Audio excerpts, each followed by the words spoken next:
Let's say एक example देती हूँ so that you understand in a better way. Let's say कि lean thin patient है and we want to increase their weight. So what hmm. Is our concept कि we should give them good calorie diet. Okay, hmm. So now calories तो कहीं से भी आए, तो वो हम्म। तो कैलोरीज है। So why we need to restrict on, why I say still you need to restrict on saturated fats. So why do you think, I would be saying that, why do you think कि हमें saturated fats कम देने हैं, unsaturated fats ज्यादा देने हैं? And we also have to limit, not exactly very much limit, but then still limit the intake of simple carbohydrates, even if the patient wants to gain weight. क्या लगता है आपको, क्या रीजन हो सकता है इसका? फैट तो फैट है, ये कैलोरीज दोनों भी कैलोरीज देने वाले हैं। So what is the difference, why we can't give just the normal oil, cooking oil, उसके चलो तली हुई चीजें दे दो, या फिर मीठी चीजें दे दो, अपने बेकरी का खाने दो, तो वजन तो बढ़ने ही वाला है उसका। तो why we still are taking care of these things? Fat तो फैट है, ये कैलोरीज दोनों भी कैलोरीज देने वाले हैं। So what is the difference, why we can't give just the normal oil, cooking oil, उसके चलो तली हुई चीजें दे दो, या फिर मीठी चीजें दे दो, अपने बेकरी का खाने दो, तो वजन तो बढ़ने ही वाला है उसका। तो why we still are taking care of these things?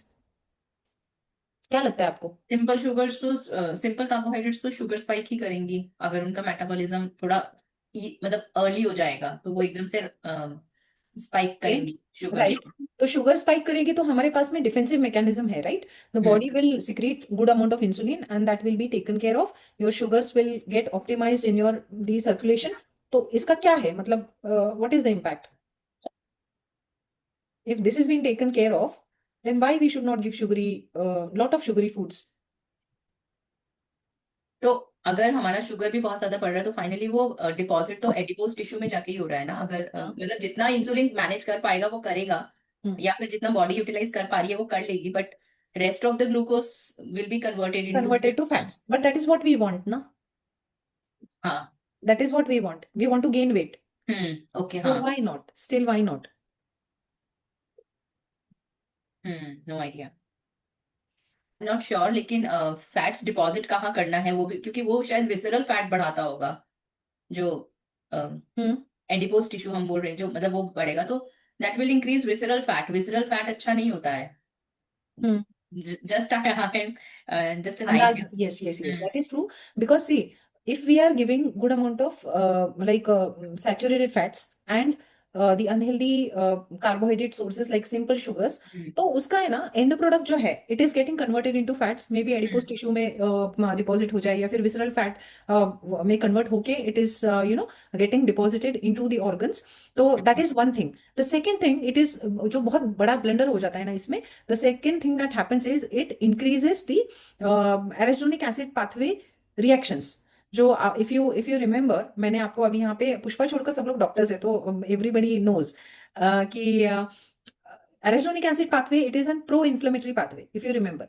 ठीक है, not always, but cyclooxygenases and lipoxygenases, ऐसे दो ये होते हैं, दो पाथवेज होते हैं। तो उसमें लाइपो ऑक्सीजनेज पाथवे जो है, if it gets triggered, then the inflammatory cytokines are been circulated into the circulation, जो इन्फ्लेमेशन कराते हैं।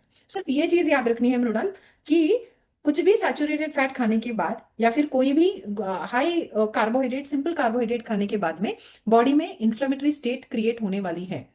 Okay, and that inflammatory state is not going to allow the cells to function properly. तो उसकी वजह से उसको क्या होगा ना, उसको टायर्डनेस एंड फटीग फील होगा, उसके मसल्स में पेन होगा, there will be a generalize inflammation in body. तो वो पेशेंट को ना पेशेंट जैसे ही फील होगा, उसको हेल्दी फील नहीं होगा। Understood. So if what we are doing, in a way we want to increase, like health aspect उसका increase करना है, not increase the inflammatory state and फिर उसका weight gain कराना है। Okay, so when we are giving high calorie diet through proteins and through complex carbohydrates, through uh, क्या बोलते हैं, थ्रू ओमेगा 3 फैट्स या फिर अनसैचुरेटेड फैट्स, तो इसमें क्या हो जाता है ना, they also act as anti inflammatory agents. And उसकी वजह से जब ज्यादा फूड इंटेक करा जा रहा है, तो ज्यादा फूड इंटेक के बाद में जो टॉक्सिन्स बॉडी में प्रोड्यूस होने वाले हैं, these toxins are going to get neutralized with the help of these foods, because they have two-way action. It is also increasing the calories, as well as it is what we can say, as well as it is taking care of the inflammatory part in body. So that patient, even though he or she is gaining weight, they will feel happy, they will feel energized, they will feel active throughout the day. So ये जो disease वाला feeling है ना, उनको नहीं आएगा।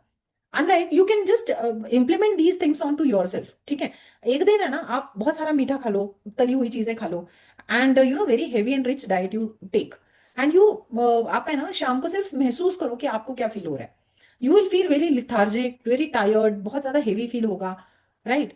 So now why is this happening? Because your body is not responding in a way it should. ठीक है. On other hand, if you're taking good amount of calories, but these calories are coming out from a healthy source, then you will not have these issues. You will feel more energized, you will feel more better. ठीक है ना. And आपका mind जो है ना वो ठीक तरीके से काम करने के लिए इट्स ऑलवेज देयर. तो ये चीजें जो है ना, इसीलिए न्यूट्रिशन जो है ना, इसको कहने में तो बहुत आसान है, but when you dive into it you understand there are not many factors associated with this.